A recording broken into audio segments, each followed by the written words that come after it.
India എന്ന മഹാരാജ്യത്തിൽ 29 സംസ്ഥാനങ്ങൾ, അതിൽ 5,97,464 ഗ്രാമങ്ങൾ. സത്യസുവിശേഷം അറിയാൻ ഇനിയും ദശലക്ഷങ്ങൾ. കൊയ്ത്ത് വളരെയുണ്ട്, സുവിശേഷകരോ ചുരുക്കം. വരൂ, നാം ഒന്നു ചേർന്ന് കൊയ്ത്തിന്റെ പങ്കാളികളാകാം.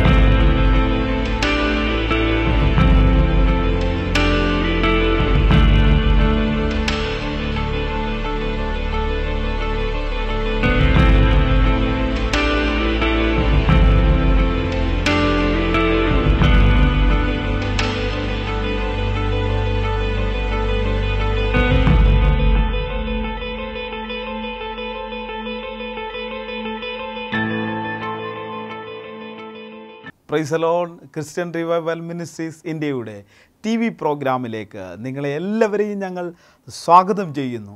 ഇന്ന് നാം ഒരു പുതിയ സന്ദേശം കേൾക്കാൻ പോവുകയാണ്. ഇന്നത്തെ വചനം നിങ്ങളുടെ ജീവിതത്തിൽ അസാധാരണമായിട്ട് ഇടപെടും. നിങ്ങളുടെ ജീവിതത്തിൽ ഒരു അത്ഭുതം ഇന്നത്തെ വചനം നിങ്ങളുടെ ജീവിതത്തിൽ ചെയ്യാൻ പോവുകയാണ്. വളരെ പ്രാർത്ഥനയോടെ നമുക്ക് ഈ സന്ദേശത്തെ ശ്രദ്ധിക്കാം. എല്ലാ വചനങ്ങളിലൂടെയും പരിശുദ്ധാത്മാവ് നമ്മളോട് അനുദിനം സംസാരിക്കും. പക്ഷേ ഇന്ന് ഞാൻ സംസാരിക്കാൻ പോകുന്നത് കഴിഞ്ഞകാല നിത്യതയിലും ഈ പറയപ്പെടുന്ന മുമ്പോട്ടുള്ള നിത്യതയിലുമുള്ള ദൈവത്തിൻ്റെ തിരുഹൃദയത്തിലുള്ളൊരു പദ്ധതിയെക്കുറിച്ചാണ്. ഇത് നിങ്ങൾ മനസ്സിലാക്കുമ്പോൾ നിങ്ങളുടെ ജീവിതം വലിയ വഴിത്തിരിവുകളിലേക്ക് കൊണ്ടുപോകുവാൻ പരിശുദ്ധാത്മാവ് സഹായിക്കും. അതുകൊണ്ട് നിങ്ങൾ ഈ വചനം കേൾക്കുമ്പോൾ ഇതിൻ്റെ അകത്ത് ഓരോ കാര്യങ്ങളും നിങ്ങളോടാണെന്ന് ഉറപ്പോടെ നിങ്ങൾ വിശ്വസിച്ച് സ്വീകരിക്കണം. രോഗമുള്ളവരുണ്ട്, കുടുംബത്തിൻ്റെ അകത്ത് ഭാരമുള്ളവരോട് കടന്നിട്ടുണ്ട്, കടബാധ്യതയിൽ ഉള്ളവരോട് എന്നെ കേൾക്കുന്നുണ്ട്, കോടികളുടെ കടമുള്ളവർ എന്നെ കേൾക്കുന്നു. കർത്താവിനോട് പറയുന്ന കാര്യമാണ്. ശാരീരികമായി ബുദ്ധിമുട്ട് അനുഭവിക്കുന്നവരുണ്ട്, തലമുറയ്ക്കൊരു വിവാഹം നടക്കണമെന്ന് പ്രാർത്ഥിക്കുന്നവരുണ്ട്. ഇതിൻ്റെ നടുവിൽ ദൈവം നിങ്ങളെയൊക്കെ സ്പർശിക്കും. പക്ഷേ ഈ വചനത്തിലേക്ക് നിങ്ങളുടെ ശ്രദ്ധ തിരിക്കാതിരിക്കാൻ പിശാച് ശ്രമിക്കുമ്പോൾ ശ്രദ്ധ തിരിയുവാൻ ആത്മാവിനെ ഏൽപ്പിച്ചോണം. ഹല്ലേലൂയ. ഇത് മൊത്തം മുഴുവനായിട്ട് ശ്രദ്ധിച്ച് കേൾക്കുന്നവരുടെ ജീവിതം വഴിമാറും. ഭയങ്കര വഴിമാറ്റം ഉണ്ടാവും. ദൈവത്തിൻ്റെ വലിയ പ്രവൃത്തി ഉണ്ടാവും. 2 രാജ്യങ്ങളെക്കുറിച്ച് നമ്മൾ കേൾക്കാൻ പോവുകയാണ്. ഒന്ന് ലോകരാജ്യം, 2 ദൈവരാജ്യം. എന്ന് പറഞ്ഞ് ലോകരാജ്യം, 2 ദൈവരാജ്യം. ലോകരാജ്യത്തിൻ്റെ അഥവാ ഈ ഭൂമിയുടെ പ്രഭുവാണ് സാത്താൻ. അത് പിശാച് നേരിട്ട് യേശുവിനോട് പറഞ്ഞപ്പോൾ യേശു അല്ലെന്ന് പറഞ്ഞില്ല. യെസ്, നീ തന്നെ ഈ ലോകത്തിൻ്റെ പ്രഭുവാണ് നീ. പക്ഷെ ദൈവരാജ്യത്തിനൊരു രാജാവുണ്ട്. രാജാവിൻ്റെ കൽപ്പനയ്ക്കനുസരിച്ച് ചലിക്കുന്ന ദൂതവൃന്ദങ്ങളുണ്ട്. ഹല്ലേലൂയ. അപ്പോൾ ഇന്ന് നിങ്ങൾ കേൾക്കുമ്പോൾ നിങ്ങൾ ദൈവരാജ്യത്തിൽ ഇതുവരെ ആയിട്ടില്ലെങ്കിൽ ദൈവരാജ്യത്തിലാകാൻ വേണ്ടി കർത്താവിനോട് നിലവിളിച്ച് കർത്താവിനെ കർത്തൃത്വം നടത്തുവാൻ ഏൽപ്പിച്ചു കൊടുക്കുമ്പോൾ നിങ്ങൾ പോലും അറിയാതെ ഒരു രാജ്യത്തിൽ എൻട്രി ചെയ്യും. ഒരു രാജ്യത്തിലേക്ക് നിങ്ങൾ പ്രവേശിക്കപ്പെടും. ഹല്ലേലൂയ. കർത്താവിനെ നമ്മൾ വിളിച്ചു പറയുമല്ലോ, എന്നിൽ കർത്തൃത്വം നടത്തുവാൻ, എൻ്റെ സകല വിഷയങ്ങളുടെ മേലും കർത്തൃത്വം നടത്തുവാൻ, എൻ്റെ വ്യക്തിപരമായ ജീവിതത്തിലേക്ക് കർത്താവായ യേശുവേ രാജ്യത്വം നടത്തുവാൻ. യഥാർത്ഥത്തിൽ ആ വാക്ക് കറക്റ്റ്. രാജ്യത്വം നടത്തുവാൻ എൻ്റെ ലൈഫിനെ നിനക്കായി വിട്ടുതരുന്നു. എൻ്റെ ലൈഫിനെ ഇതാ സമർപ്പിക്കുന്നു. ഇന്ന് പകലിൽ എൻ്റെ ശബ്ദം കേൾക്കുന്ന ആരെങ്കിലും മഹത്വാനായ ദൈവത്തിന് വേണ്ടി നിൻ്റെ ജീവിതം വിട്ടുകൊടുത്തിട്ടില്ലെങ്കിൽ ഇന്ന് ഈ ആരംഭ സമയത്ത് മനസ്സിൻ്റെ അകത്തൂടെ വിളിച്ചു പറയാമോ, എൻ്റെ കർത്താവേ, അങ്ങ് രാജാവാണ്, അങ്ങ് കർത്താവാണ്. എൻ്റെ വ്യക്തിപരമായ ജീവിതത്തിലേക്ക് രാജത്വം നടത്തുവാൻ, കർത്തൃത്വം നടത്തുവാൻ അധികാരമുള്ള യേശുവേ എൻ്റെ ജീവിതത്തെ ഇതാ സമർപ്പിക്കുന്നു. ഒരു കാര്യം ഇവിടെ നടക്കുകയാണ്. ഏത് രാജ്യത്തിൽ നീ ജനിക്കപ്പെട്ടു എന്നുള്ളതല്ല കാര്യം, ദൈവരാജ്യത്തിലേക്കുള്ള പ്രവേശനമാണ്. മാനസാന്തരം കൂടാതെ ആർക്കും ദൈവരാജ്യത്തിൽ പ്രവേശിക്കാൻ കഴിയുകയില്ല. അതുകൊണ്ടാണ് പഴയ നിയമത്തിൻ്റെ അവസാന കണ്ണിയായ യോഹന്നാൻ പറഞ്ഞത്, മാനസാന്തരപ്പെട്ട് സുവിശേഷത്തിൽ വിശ്വസിപ്പീൻ. സുവിശേഷം, സദ്വർത്തമാനത്തിൽ, യേശുവിൽ വിശ്വസിപ്പീൻ. എന്തുവാ? മനസ്സിൻ്റെ അകത്ത് മാറ്റമുണ്ടാകണം. ഇതുവരെ തൊട്ടത്, കണ്ടത്, രുചിച്ചത്, ജൽപ്പനങ്ങളാൽ, അറിവിനാൽ, പാരമ്പര്യത്തിലൂടെ, കുടുംബത്തിലൂടെ കിട്ടിയ അറിവുകൾ ആലിയ തലയ്ക്കകത്ത് നിൽക്കുമ്പോൾ അത് വെച്ച് ഈശ്വരനെ, ദൈവത്തെ സമീപിക്കാൻ ശ്രമിക്കുമ്പോൾ ദൈവവചനം പറയുന്നു സുവിശേഷത്തിൽ വിശ്വസിപ്പീൻ. ഹല്ലേലൂയ. ഇപ്രകാരം ജനിക്കപ്പെടുവാൻ മാതാപിതാക്കളെ കൊണ്ട് കഴിയത്തില്ല. ഇത് മാറ്റമില്ലാത്ത വചനത്തിലൂടെ ദൈവരാജ്യത്തിൽ നിനക്ക് പ്രവേശിക്കാൻ കഴിയത്തുള്ളൂ. ഹല്ലേലൂയ. ഇത് കെടുന്ന ബീജത്താലുള്ള ജനനമല്ല, കെടാത്ത ബീജത്താലുള്ള ജനനം. അങ്ങനെ വചനം കേട്ടുകൊണ്ടിരിക്കുമ്പോൾ, ഇപ്പോൾ വചനം കേട്ടുകൊണ്ടിരിക്കുന്ന നിന്റെ ജീവിതത്തിൻ്റെ അകത്ത് രാജാവായി കർത്തൃത്വം നടത്തുവാൻ യേശുവിന് വേണ്ടി നിന്റെ ജീവിതം വിട്ടുകൊടുത്തിട്ടുണ്ടെങ്കിൽ നീ പോലും അറിയാതെ ഒരു രാജ്യത്തിൽ നീയായി. ഇന്ത്യയിലാണ് നീ, ഇന്ത്യയിലെ പൗരനാണ് ഞാനും നീയും. അപ്പോൾ തന്നെ രക്ഷിക്കപ്പെട്ട ദൈവ പൈതൽ ദൈവരാജ്യത്തിനകത്താ. ഹല്ലേലൂയ. മത്തായിയുടെ സുവിശേഷം 11-ാം അധ്യായം 11 മുതൽ 14 വരെയുള്ള വാക്യങ്ങളും, മത്തായിയുടെ സുവിശേഷം 16-ാം അധ്യായം അതിൻ്റെ 13 മുതൽ 18 വരെയുള്ള വാക്യങ്ങളും ഇതിനാധാരമായി ഒരാൾ ശബ്ദമുയർത്തി വായിച്ചാൽ, സ്ത്രീകളിൽ നിന്ന് ജനിച്ചവരിൽ യോഹന്നാൻ സ്നാപകനേക്കാൾ വലിയവനാരും എഴുന്നേറ്റിട്ടില്ല. സ്വർഗരാജ്യത്തിൽ ഏറ്റവും ചെറിയവനോ, സ്വർഗരാജ്യത്തിൽ അഥവാ ദൈവരാജ്യത്തിൽ ഏറ്റവും ചെറിയവനോ അവനിലും വലിയവൻ എന്ന് ഞാൻ സത്യമായിട്ട് നിങ്ങളോട് പറയുന്നു. വലിയവനാണെന്ന് ഞാൻ സത്യമായിട്ട് നിങ്ങൾ പറഞ്ഞു. യേശുവിന്റെ വാക്കാണ്. യോഹന്നാൻ സ്നാപകന്റെ നാളുകൾ മുതൽ ഇന്നേ വരെ സ്വർഗരാജ്യത്തെ ബലാത്കാരം ചെയ്യുന്നു. ആ കാലഘട്ടത്തെ ആസ്പദമാക്കിയാണ് അത് പറയുന്നത്. ബലാത്കാരികൾ അതിനെ പിടിച്ചടക്കുന്നു.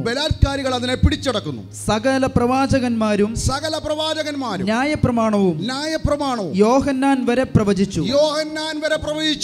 നിങ്ങൾക്ക് പരിഗ്രഹിപ്പാൻ മനസ്സുണ്ടെങ്കിൽ വരുവാനുള്ള ഏലിയാവ് അവൻ തന്നെ.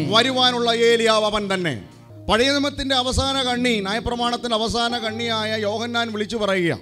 യോഹന്നാനെ കുറിച്ച് പറയുന്ന ഒരു കാര്യമാണ് യേശുവാണ് യോഹന്നാനെ കുറിച്ച് പറയുന്നത്. സ്ത്രീകളിൽ നിന്ന് ജനിക്കപ്പെട്ടവരിൽ യോഹന്നാനേക്കാൾ വലിയവൻ ആരും തന്നെയല്ല. ജഡപ്രകാരം ജനിക്കപ്പെട്ട ന്യായപ്രമാണത്തിൻ്റെ അവസാന കണ്ണിയായ യോഹന്നാനേക്കാൾ വലിയവനായി സ്ത്രീകളിൽ നിന്ന് ജനിച്ചവരിൽ വലിയവരായി ആരും തന്നെയില്ല. പക്ഷേ സ്വർഗരാജ്യത്തിലെ ഏറ്റവും ചെറിയവനോ യോഹന്നാനേക്കാൾ വലിയവനായിരിക്കും. 400 നിശബ്ദ വർഷങ്ങൾക്ക് ശേഷമുള്ള ഒരു ദൈവശബ്ദമാണ് മരുഭൂമിയിൽ നിന്ന് വിളിച്ചു പറയുന്നവൻ്റെ ശബ്ദം.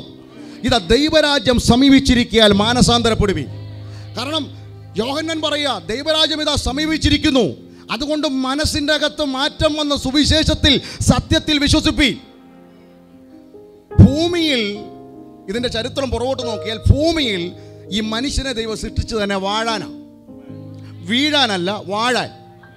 ചുമ്മാതെ ജനിച്ച് മരിച്ച് കുറച്ച് എന്തെങ്കിലും ചെയ്യാൻ വേണ്ടിയല്ല, മനുഷ്യനെ വാഴാനാണ് വിളിച്ചത്. ഈ ഭൂമിയിൽ ദൈവരാജ്യം സ്ഥാപിക്കുന്നത് ദൈവത്തിന് വലിയ പ്രശ്നമുള്ള കാര്യമൊന്നുമല്ല. പക്ഷെ ദൈവം തൻ്റെ മക്കളിലൂടെ ഇത് ചെയ്യും. അതായത് ഭൂമിയിൽ ആദാമിനെ സൃഷ്ടിച്ച ഉൽപ്പത്തി വിവരം ആരംഭത്തിലുള്ളത് നമുക്ക് ബൈബിളിലുള്ള അറിയാം. തൻ്റെ സ്വരൂപത്തിലും സാദൃശ്യത്തിലും താൻ മനുഷ്യനെ ഉണ്ടാക്കി. സകലത്തിനുമേൽ വാഴുവാൻ അവനെ അധികാരത്തോട് കൽപ്പിച്ചു. അതാണ് വളരെ ശ്രദ്ധിക്കേണ്ടത്, വാഴുവാൻ. ഇതൊരു രാജകൽപ്പനയല്ല, റോയലായുള്ള ആളുകൾ മാത്രം കൈകാര്യം ചെയ്യുന്ന ഒരു കാര്യമാണ് വാഴുക. രാജഭരണ രീതിയിലുള്ളൊരു വാക്കാണ് വാഴുക.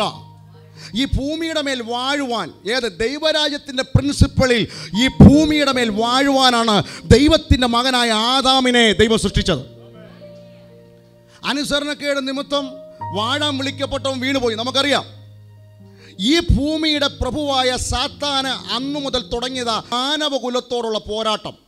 കാരണം ഇവിടുത്തെ അധിപതിയാണവൻ, ഇവിടുത്തെ രാജാവാണവൻ.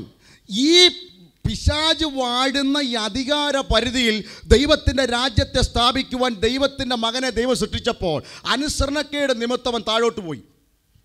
അത് കഴിഞ്ഞ് നമുക്കറിയാം, ഏദനിൽ നിന്ന് ആദാമിനെ പുറത്താക്കിയ ശേഷം ആദാമിനും ഹവ്വായിക്കും 2 കുഞ്ഞുങ്ങൾ ജനിക്കുന്നു. ഒരുവൻ്റെ പേര് കായീൻ, ഒരുവൻ്റെ പേര് ഹാബേൽ. ഹാബേൽ ദൈവത്തിന് ഇഷ്ടമായത് ചെയ്തു, കായീൻ ഇഷ്ടമല്ലാത്തത് ചെയ്തു. പിശാച് കായീൻ്റെ മേൽ കയറി ഒരുവനെ കൊന്നു.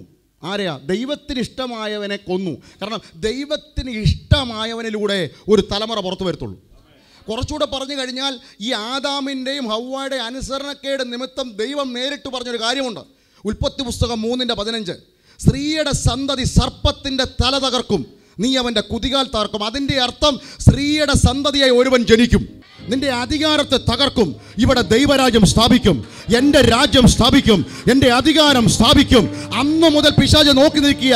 ആദാമിൽ നിന്നും ഹവ്വായിൽ നിന്നും വന്ന സന്തതിയെ, ഹാബേലിനെ നോക്കി, കായീനെ നോക്കി. കായീൻ ദൈവപദ്ധതി പ്രകാരം മൂവ് ചെയ്യുന്നില്ല. എന്നാൽ ഹാബേൽ ദൈവപദ്ധതി പ്രകാരം ദൈവത്തിന് ഹിതമുള്ള യാഗം കഴിച്ചപ്പോൾ പിശാചിന്റെ ദൃഷ്ടി ഹാബേലിന് നേരെ കായീനിലൂടെ തിരിഞ്ഞു. വയലിൽ വെച്ച് സഹോദരനെ കൊന്നു. പിശാച് ചിരിച്ചു. കാരണം ദൈവരാജ്യം സ്ഥാപിക്കുവാനായിട്ട് വന്നവൻ്റെ തലമുറയിൽപ്പെട്ടവനെ തന്നെ തലമുറയിൽപ്പെട്ടവനെ കൊണ്ടില്ലാതാക്കി. പക്ഷെ ഞാനൊരു കാര്യം പറയട്ടെ, നമ്മുടെ ദൈവം ആൽഫ മാത്രമായിരുന്നെങ്കിൽ സ്തുതിക്കാൻ വകയില്ല. അവൻ ആൽഫ മാത്രമല്ല, അവൻ ഒമേഗയുവാ. അവൻ ആരംഭം മാത്രമല്ല, അവൻ അവസാനവും കൂടിയാ. അവൻ എന്തേലും ചെയ്തു തുടങ്ങിയാൽ, അവൻ്റെ പ്ലാനിൽ എന്തേലും ഉണ്ടെങ്കിൽ, അത് തുടക്കം കുറിച്ചെങ്കിൽ അതിൻ്റെ പൂർണ്ണത ആത്മാവ് ചെയ്യിക്കും.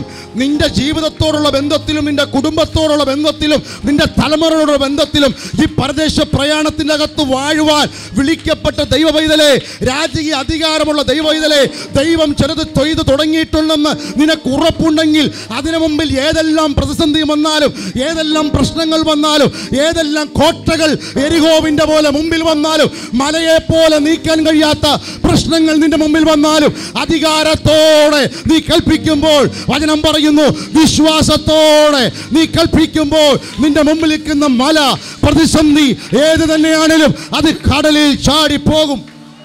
അന്നു മുതൽ പിശാചിനൊരു കാര്യം അറിയാം. ഒരു സ്ത്രീയിൽ നിന്നൊരു സന്തതി ജനിക്കും, അതിൻ്റെ ആധിപത്യത്തെ ഇല്ലാതാക്കും. ദൈവരാജ്യം ഓൾറെഡി കർത്താവായ യേശുക്രിസ്തുവിൻ്റെ കാൽവരി മരണത്തോടുകൂടി പെന്തിക്കോസിൻ്റെ മാളിക മുറിയിൽ അതിൻ്റെതായ ശക്തിയോടെ ഇറങ്ങി വന്നിരിക്കുക. ഹല്ലേലൂയ. ദൈവരാജ്യത്തിൻ്റെ വക്താക്കളാണ് ഇവിടെ നിന്ന് കേൾക്കുന്നത്. പക്ഷെ അതിൻ്റെ പഴയ പശ്ചാത്തലം നോക്കണം. ഇത് സ്ഥാപിക്കുവാൻ ആരെല്ലാം ഹല്ലേലൂയ സ്ത്രീകളുടെ സന്തതിയിൽപ്പെട്ട് ആത്മാവിൻ്റെ നിയോഗത്തോടെ ദൈവപദ്ധതിയിൽ ചലിക്കപ്പെട്ടെന്ന് പിശാചിന് തോന്നിയോ അവരെയൊക്കെ മുടിച്ചു കളഞ്ഞൊരു ചരിത്രമുണ്ട്. എന്നാൽ ഒരു സൈഡിൽ പിശാച് മുടിപ്പിച്ചു കൊണ്ടിരിക്കുമ്പോൾ മറു സൈഡിൽ ഒരു ശേഷിപ്പിനെ ദൈവം ഒരുക്കിക്കൊണ്ടിരുന്നു. ഒരു സൈഡിൽ പിശാച് തകർത്തുകൊണ്ടിരിക്കുമ്പോൾ മറ്റൊരു സൈഡിൽ അവൻ പോലും അറിയാതെ ഒരു തലമുറയെ ദൈവം ഒരുക്കിക്കൊണ്ടിരുന്നു. ആദാമിൻ്റെ ആദ്യജാതന്മാരായ കായീനും ഹാബേലിനെ കുറിച്ച് നമ്മൾ കേട്ടു. ഹാബേലിനെ കായീൻ കൊന്നു. അതിനുശേഷം നീണ്ട വർഷങ്ങൾക്ക് ശേഷം ആദാം പറഞ്ഞു, എൻ്റെ സ്വരൂപത്തിലും എൻ്റെ സാദൃശ്യത്തിലും ഞാൻ ഒരുവനെ സൃഷ്ടിക്കാൻ പോവാ. അവന് ശേത്ത് എന്ന് പേരിട്ടു. ശേത്ത് ഒരു തലമുറയെ ശേഷിപ്പിച്ചതാ. ശേത്തിൽ നിന്ന് ഏനോഷ് ജനിച്ചു. ഏനോഷിൽ നിന്ന് കേനാനിൽ നിന്ന് മഹലേൽ, അതിനുശേഷം യാരദ്, യാരദിന് ശേഷം ഹാനോക്കിന് ശേഷം ഒരു മെതുശലേഹ്, മെതുശലേഹിന് ശേഷം ഒരു ലാമാക്കിന് ശേഷം ഒരു നോഹയ്ക്ക് ശേഷം ഒരു ഷേമിന് ശേഷം ഒരു അർപ്പശാദിന് ശേഷം ശാലേഹിന് ശേഷം ഏബേരിന് ശേഷം പെലഗിന് ശേഷം യെരൂഗിന് ശേഷം നഹരോന് ശേഷം തേരഹിന് ശേഷം അബ്രഹാമിന് ശേഷം യാക്കോബിൽ നിന്ന് യഹൂദയിൽ നിന്ന് മശിയ. ഞാൻ എന്നോട് കർത്താവ് പറഞ്ഞു, വംശാവലി നീ ശ്രദ്ധിക്കടാ. ചുമ്മാതൊന്നുമല്ല പേരെഴുതി വെച്ചേക്കുന്നത്. വംശാവലിയിൽപ്പെട്ട് ഒരു കൂട്ടത്തെ ദൈവം മാറ്റി നിർത്തി. ആ കൂട്ടത്തിൻ്റെ അകത്ത് രാജാക്കന്മാരുണ്ടായി, പ്രഭുക്കന്മാരുണ്ടായി. പക്ഷേ ഞാൻ ദൈവത്തെ സ്തുതിക്കുമെന്ന് പറഞ്ഞ് ഒരു തലമുറ പുറത്തു വന്നത് യഹൂദയാ. നിന്ന മാറാൻ തലമുറയെ കൊടുത്തു. പക്ഷേ ഞാൻ ഇനിയും ദൈവത്തെ സ്തുതിക്കുമെന്ന് പറഞ്ഞ് അവന് യഹൂദ എന്ന് പേരിട്ടു. സ്തുതിക്കുന്നവരുടെ കൂട്ടത്തിൽ നിന്ന് ഒരു തലമുറ പുറത്തു വരുന്നത്, ആരാധിക്കുന്നവന്റെ കൂട്ടത്തിൽ നിന്ന്, കുലത്തിൽ നിന്ന് ഒരു തലമുറ പുറത്തു വരുന്നത്. ഒരു സൈഡിൽ കൂടെ ദൈവം തൻ്റെ പദ്ധതി പ്രകാരമുള്ള തലമുറയെ ഒരുക്കിക്കൊണ്ടിരിക്കുമ്പോൾ മറു സൈഡിൽ പിശാച് അവന് പ്രകാരമുള്ള തലമുറകളെ ഉണ്ടായിക്കൊണ്ടിരുന്നു. ബാബേലിൻ്റെ മേഖലയൊക്കെ അങ്ങനെ ആദ്യത്തെ വിഗ്രഹാരാധിയായ നിമ്രോദിനെ വെച്ച് തുടങ്ങിയതാ. ആ പദ്ധതി തിരിച്ചറിഞ്ഞ് ദൈവം അതിനെ പൊളിച്ചു. ഒരു സൈഡിൽ കൂടെ ദൈവം തൻ്റെ രാജ്യത്തെ സ്ഥാപിച്ച് ഭൂമിയിൽ വാഴുവാൻ, അല്ലെങ്കിൽ ഭൂമിയും അതിൻ്റെ ഭൂതലവും അതിലെ ഭൂവിവാസികളും യഹോവയ്ക്കുള്ളതാകുന്ന വചനം കൊടുക്കുമ്പോൾ മറു സൈഡിൽ ഇതിൻ്റെ അധിപതിയായ പ്രഭു എന്ന് പറയുന്നവൻ ലോകവും അതിൻ്റെ രാജ്യവും അതിൻ്റെ മഹത്വവും എന്നിൽ ഏൽപ്പിച്ചിരിക്കുന്നു, എനിക്ക് ഇഷ്ടമുള്ളവനെ കൊടുക്കുമെന്ന് പറഞ്ഞ് മറു സൈഡിൽ പിശാച് നിൽക്കുമ്പോൾ ദൈവരാജ്യത്തിൻ്റെ പ്രിൻസിപ്പിൾ അറിഞ്ഞ്, ദൈവരാജ്യത്തിൻ്റെ ശബ്ദം തിരിച്ചറിഞ്ഞ്, ദൈവരാജ്യം സ്ഥാപിക്കുവാൻ എന്ന് വലിച്ചറിഞ്ഞ് ഒരു തലമുറയെ ദൈവം മാറ്റി നിർത്തിയെങ്കിൽ ഇന്ന് പകലിൽ ഒരു കാര്യം കാര്യം പറയാ, ദൈവരാജ്യത്തിൽ കയറപ്പെട്ട നീ ടെറിറ്റോറിയൽ കമാൻഡേഴ്സിനെ, ഗ്രാമത്തിൽ നിൽക്കുന്ന അന്ധകാരത്തിന്റെ അധിപതികളെ, പട്ടണത്തിൽ നിൽക്കുന്ന അന്ധകാരത്തിന്റെ അധിപതികളെ, രാജ്യത്തിൽ വാഴുന്ന അന്ധകാരത്തിന്റെ അധിപതികളെ, ദൈവരാജ്യത്തിൽ ജനിക്കപ്പെട്ട ഇന്നലെയോ ജനിക്കപ്പെട്ട ഒരു ശിശു യേശുവിന്റെ നാമത്തിൽ കൽപ്പിക്കുമ്പോൾ ഭൂതം ഓടും. പഴയ നിയമത്തിൽ ദാവീദ് വീണമീട്ടുമ്പോൾ ശൗലിൽ നിന്ന് ദുരാത്മാവ് പോകുന്ന ഒരു കാര്യം പറയുന്നുണ്ട്. പക്ഷേ ഭൂതങ്ങളെ പുറത്താക്കുന്ന മേഖല കർത്താവായ യേശു ക്രിസ്തുവിന്റെ വരവോടുകൂടിയാണ്. ദൈവനാമത്തിൽ ദൈവശക്തിയാൽ ഭൂതത്തെ പുറത്താക്കുന്നെങ്കിൽ ദൈവരാജ്യം സമീപിച്ചിരിക്കുന്നു. ശക്തിയുടെ പ്രദർശനമാണ് ദൈവരാജ്യം. രണ്ട് രാജ്യങ്ങൾ തമ്മിലുള്ള ഫൈറ്റാ. ഒന്ന് ലോകത്തിൻ്റെ പ്രഭു എന്നറിയപ്പെടുന്ന പിശാചിൻ്റെതായ ആളുകളും, മറു സൈഡിൽ ദൈവരാജ്യത്തിൽ ദൈവവുമായുള്ള ആക്കി വച്ചിരിക്കുന്ന അഭിഷിക്ത ഗണങ്ങളും. കുടുംബങ്ങളെ വിട്ടുതരാതെ, തലമുറകളെ വിട്ടുതരാതെ, പരിധിക്കപ്പുറം ദൈവ പദ്ധതിക്കൊത്തവണ്ണം കയറാതെ ഈ ഭൂമിയിലുള്ളതിലേക്ക് പ്രലോഭിപ്പിച്ച് മണ്ണിലേക്ക് ദൃഷ്ടി വെപ്പിക്കുമ്പോൾ അതിന് നടുവിൽ ദൈവരാജ്യത്തിൻ്റെ വെളിപ്പാടുമായി, ദൈവരാജ്യത്തിൻ്റെ കൺസെപ്റ്റുമായി ഇതിന് നടുവിൽ നിന്ന് ചാടി എഴുന്നേൽപ്പിക്കുന്ന രീതിയിൽ മണ്ണുകൊണ്ട് കെട്ടുപോകുന്ന ജനനത്തിൻ്റെ അവകാശിയല്ല ഞങ്ങളിപ്പോൾ. മണ്ണുകൊണ്ട് കെടാത്തൊരു ജനനം ഞങ്ങളുടെ ജീവിതത്തിൽ നടന്നു. അതോടുകൂടി ഞാനൊരു രാജ്യത്തിൻ്റെ അംശമായി മാറി, ഞാനൊരു രാജ്യത്തിൻ്റെ അംഗമായി മാറി.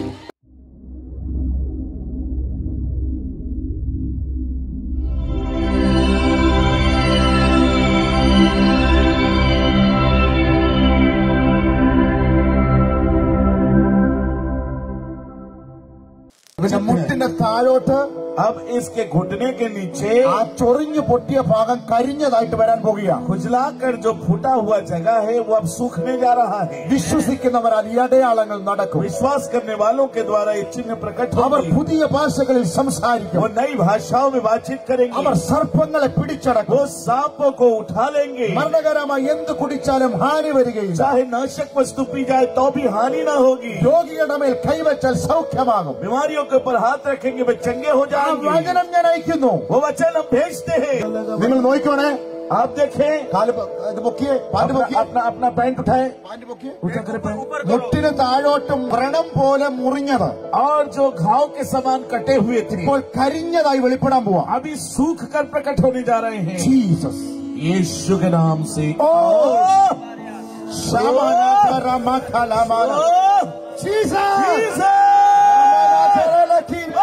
കരിഞ്ഞത് കാണുന്നോ? और देखो तेरे घाव सूखते हुए, നിന്റെ വിരളം കരിഞ്ഞത് കാണുന്നോ? घाव सूखते हुए दिख रहे हैं. ആരാണ് നിന്നെ ഇതുപോലെ ആക്കിയത്? किसने तुझे ऐसा सुखाया? കരിഞ്ഞത് കണ്ടോ? ഇത് ആരാ ചെയ്തത്? ये कौन किया? प्रभु यीशु ने किया. ताली बजाकर प्रभु का महिमा दे. 10 വർഷമായി ഉണ്ടായിരുന്ന और 10 साल से जो था സോറിയാസിസ് രോഗം, सोरियासिस की बीमारी നിങ്ങളുടെ കൂട്ടത്തിൽ ഇരുന്നവൻ, आपके जो बीच में था, ആൾക്കൂട്ടത്തിൽ നിന്നവൻ, जो लोगों के झुंड में खड़ा था, അതിന്റെ നടുവിൽ നിന്ന് എന്നോട് ആത്മാവ് പറഞ്ഞു, उसके बीच से परमेश्वर का അവന്റെ आत्मा ने പാന്റിന്റെ कहा, അകത്ത്, इसके पैंट के अंदर, ഷോക്സിന്റെ അകത്ത് मोजे के अंदर വ്രണം പോലെ और घाव के समान ചൊറിഞ്ഞ് സോറിയാസിസ് രോഗം കിടക്കുക. और खुजला खुजला कर सोरियासिस की बीमारी पड़ी हुई है. നീ മുമ്പോട്ട് വിളിക്ക്, उसे सामने लिया. ഞാൻ അവനെ സൗഖ്യമാക്കും. मैं उसे चंगा करूंगा അവന്റെ മുറിവിനെ ഞാൻ കഴിയിക്കും. और उसके घाव को मैं सुखा दूंगा. നിങ്ങളുടെ നടുവിൽ, आपके बीच में. നിങ്ങളുടെ പേരെന്തുവാണ്? आपका नाम क्या है? ചന്ദ്രകാന്ത് സഹോദരന്റെ चंद्रकांत भाई को വ്രണത്തെ ഉണക്കി और उसके घाव को सुखाकर സ്പോട്ടിൽ യേശു സൗഖ്യമാക്കി. और इसी समय यीशु ने चंगा कर दिया है.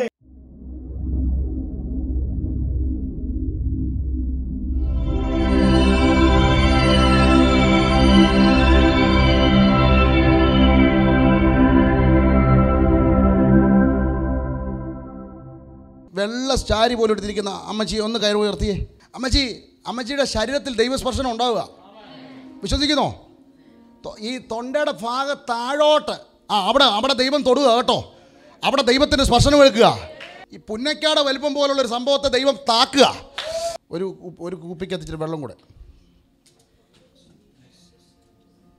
യേശുവേ യേശുവേ, അങ്ങാണല്ലോ ഈ മാതാവിനെ സൗഖ്യമാക്കുന്നത് കാണിച്ചത്.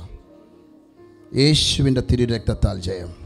യേശുവേ, അങ്ങയുടെ അടിപ്പിണരാലുള്ള സൗഖ്യം ഈ അമ്മച്ചിയുടെ മേൽ വന്നതിന് സ്തോത്രം. യേശുവിൻ്റെ നാമത്തിൽ അത്ഭുതം ഡിക്ലെയർ ചെയ്യും. ഇന്ന് കുടിച്ച അമ്മച്ചി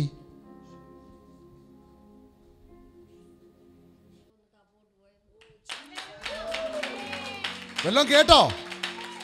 വെള്ളം ഇറങ്ങിയപ്പോൾ എന്തോ ഒന്ന് താപ്പോട്ട് പോയെന്ന് തോന്നുന്നു. വെള്ളം കുടിച്ചപ്പോൾ എല്ലാവരും കരമുയർത്തി പ്രാർത്ഥിച്ചപ്പോൾ അമ്മച്ചിയും കരമുയർത്തി പ്രാർത്ഥിച്ചു. അപ്പോൾ അമ്മച്ചിയുടെ തൊണ്ടയിൽ ദൈവം തൊടുന്നു. ഇത് തൈറോയ്ഡ് പോലെയുള്ള ഒരു കംപ്ലൈൻ്റ് ഉണ്ട്. അതുകൂടാതെ ഇവിടെ തടയുന്നതും ഉണ്ടായിരുന്നു. ഇപ്പോൾ വെള്ളം കുടിച്ചപ്പോൾ, പ്രാർത്ഥിച്ചു കൊടുത്ത വെള്ളം കുടിച്ചപ്പോൾ താഴോട്ട് പോകുന്നതായിട്ട് മനസ്സിലായെന്ന്. അമ്മച്ചി, ഇത് യേശുവാ ചെയ്തത്. ഇനി ഒരു വെള്ളം കുടിച്ചാലും ഒരു പ്രശ്നം ഉണ്ടാകത്തില്ല. യേശുവേ കൊടുത്ത അത്ഭുതത്തിന് സ്തോത്രം.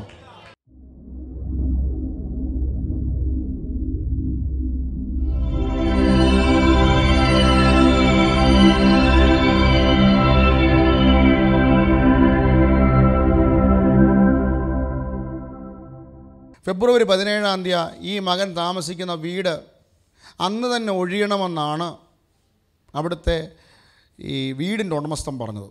അപ്പം സഭ അന്ന് പ്രാർത്ഥിച്ചപ്പോൾ ഞാൻ എഴുന്നേറ്റ് നിന്ന് പരിശുദ്ധാത്മാവിനെ നിറവിൽ പറഞ്ഞു, അകലിനായി ലതയ്ക്കായി കൊടുത്തിരിക്കുന്ന കുഞ്ഞുങ്ങൾക്കായി പ്രാർത്ഥിക്കുന്നു.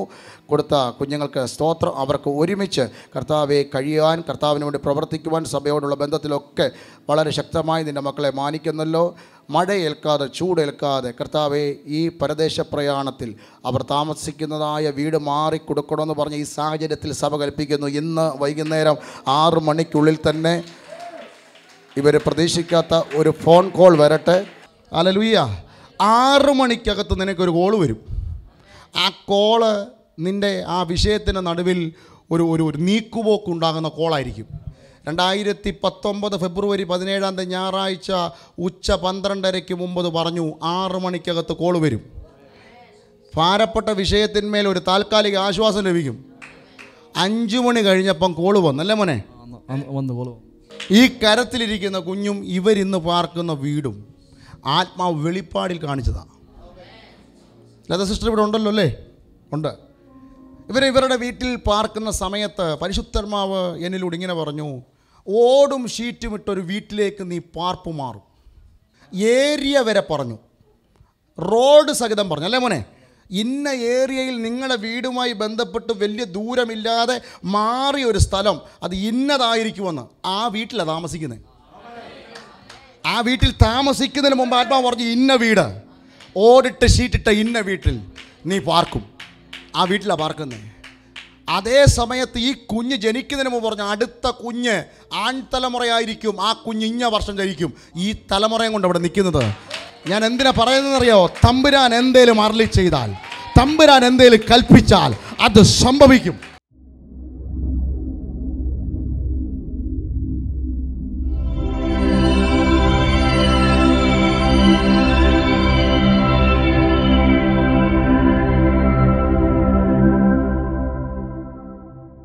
എന്നാ ഇവിടെ ആദ്യമായിട്ട് വന്നേ? 4 ആഴ്ചയായി.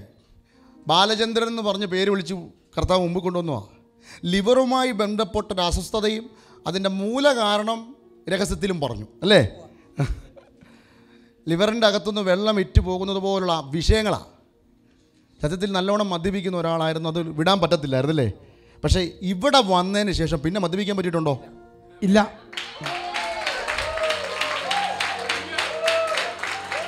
എത്ര നാളായിട്ട് ബാലചന്ദ്രൻ ബ്രദർ മദ്യപിക്കുമായിരുന്നു? ഏകദേശം 15 വർഷമായിട്ട്. ടെംപ്റ്റേഷനാണ്. എന്നോട് വന്ന് പറഞ്ഞത്, എൻ്റെ ബിഷപ്പേ എനിക്ക് മദ്യപിക്കണമെന്നില്ല, പക്ഷേ അങ്ങ് കുടിച്ചു കഴിഞ്ഞാൽ പിന്നെ അതുപോലുള്ള അവസ്ഥകളാണ്.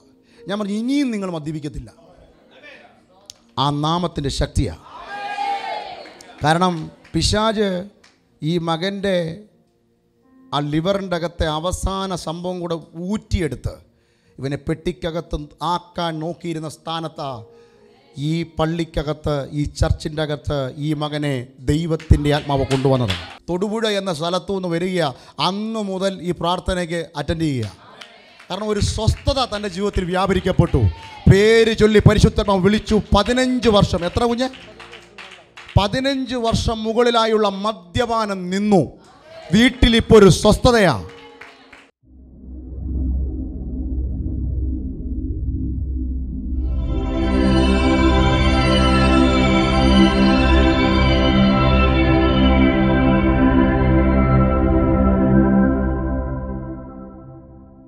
തൊടുകയാണ്.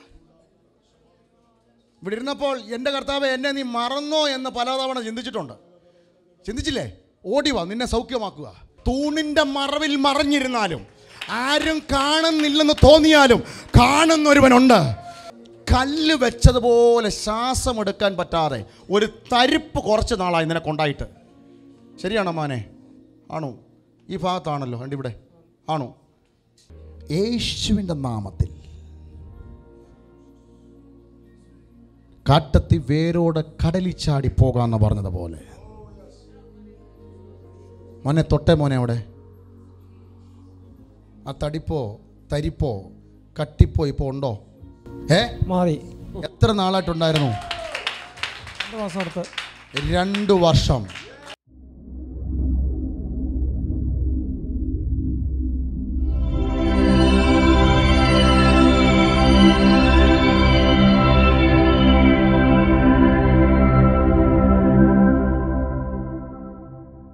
തൊട്ടപ്പുറത്തിരിക്കുന്ന ആളുടെ ദേഹത്തോട്ട് കൈവച്ച്.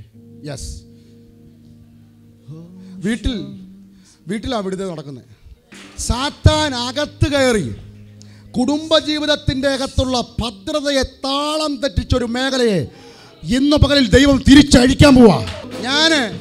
ഞാൻ ആർക്കു വേണ്ടി ജീവിക്കുന്നു?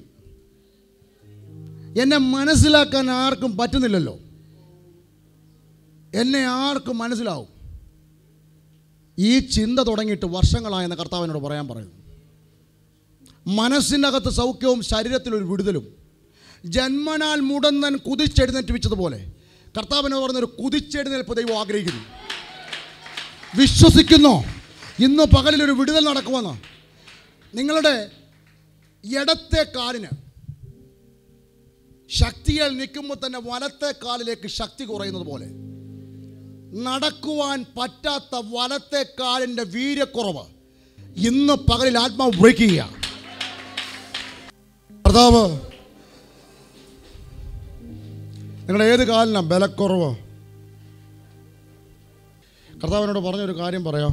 ഒരു വാഹനവുമായുള്ള ആക്സിഡൻറ്റ് നിമിത്തം ആക്സിഡൻറ്റ് നിമിത്തം നിങ്ങളുടെ കാലിൻ്റെ ബലക്കുറവും ഒന്നിനൊരു നീളം കുറഞ്ഞതുപോലെയുള്ള അവസ്ഥകളും മുമ്പോട്ട് ഏച്ചേച്ച് പോകുന്നൊരവസ്ഥയാണ്. ജീവിതത്തിൻ്റെ അകത്തും ഒത്തിരി കയ്പുകളുണ്ട്. കുടുംബജീവിതത്തിൻ്റെ അകത്ത് സ്വസ്ഥതയില്ലായ്മ. പരിശുദ്ധാത്മ പറയുന്നു, ഈ ദൈവരാജ്യത്തിൻ്റെ വെളിപ്പാടിൽ നിങ്ങൾ ഇന്ന് കയറുന്നെങ്കിൽ കഴിഞ്ഞ നീണ്ട വർഷങ്ങളായുള്ള പ്രതിസന്ധിയെ ദൈവം ബ്രേക്ക് ചെയ്യും. നിങ്ങൾ ജീവനോടിരിക്കുന്നത് അത്ഭുതമാണ്. ഹോസ്പിറ്റലിൽ പോലും കഴിഞ്ഞ നാളുകളിൽ വിധി എഴുതിയതാണ് ജീവിക്കുമോ ഇല്ലയോ എന്ന് പോലും. അതിൻ്റെ സ്ഥാനത്ത് ആണോ അതിൻ്റെ അകത്തുനിന്ന് ദൈവം നിങ്ങളെ പുറത്തു കൊണ്ടുവന്നതാണ്. നിങ്ങളുടെ മുട്ടിൽ വിഷയമുണ്ട്, ദൈവം അതിനെ തൊടുകയാണ്. സാധാരണ നടുവിന് താഴോട്ടാണ്, പക്ഷേ നിങ്ങളുടെ മുട്ടിലാണ് വിഷയം. ആ മുട്ടുമായി ബന്ധപ്പെട്ട് പലപ്പോഴും നിങ്ങൾക്ക് ഒരു പരിധി കഴിയുമ്പോൾ വേദന കൂടും. ഇപ്പോൾ സൗഖ്യമായി എന്ന് പറഞ്ഞ് ഡോക്ടർമാർ അവരെ കഴിയാവുന്ന കാര്യങ്ങൾ ചെയ്തിട്ടും അങ്ങനെ പോകുന്നു. അങ്ങനെയെങ്കിൽ കർത്താവിനോട് പറയുന്നു, ഇന്ന് ഈ പകലിൽ മാർച്ച് മാസം 10-ാം തീയതി 2019 ബ്രദർ അമ്മയുടെ വയറ്റിൽ ഉരുവാകുന്നതിന് മുമ്പേ കണ്ട ദൈവം കർത്താവ് ഇങ്ങനെ പറയുന്നു, നിൻ്റെ അമ്മയുടെ വയറ്റിൽ ഉരുവാകുന്നതിന് മുമ്പേ, നിൻ്റെ മാതാപിതാക്കൾ നിനക്ക് ബെനഡിക്റ്റ് എന്ന് പേരിടുന്നതിന് മുമ്പേ അറിഞ്ഞൊരു ദൈവമുണ്ട്. ഇന്ന് പകലിൽ ആ ദൈവശക്തി ദൈവരാജ്യത്തിൻ്റെ തലതൊട്ടുള്ളങ്കാല് വരെ വ്യാപരിക്കപ്പെടട്ടെ. കാലഘട്ടത്തിൻ്റെ അഭിഷിക്തനും രോഗശാന്തി ശുശ്രൂഷകനുമായ പ്രോഫറ്റ് സുജിത് ജെയിംസ് എബ്രഹാം തിരുവല്ലയിൽ ശുശ്രൂഷിക്കുന്നു. International tourist home, Pushpagiri road, Thiruvalla. എല്ലാ ഞായറാഴ്ചയും രാവിലെ 10 മണി മുതൽ 1 മണി വരെ. കൂടുതൽ വിവരങ്ങൾക്ക് 9496892201.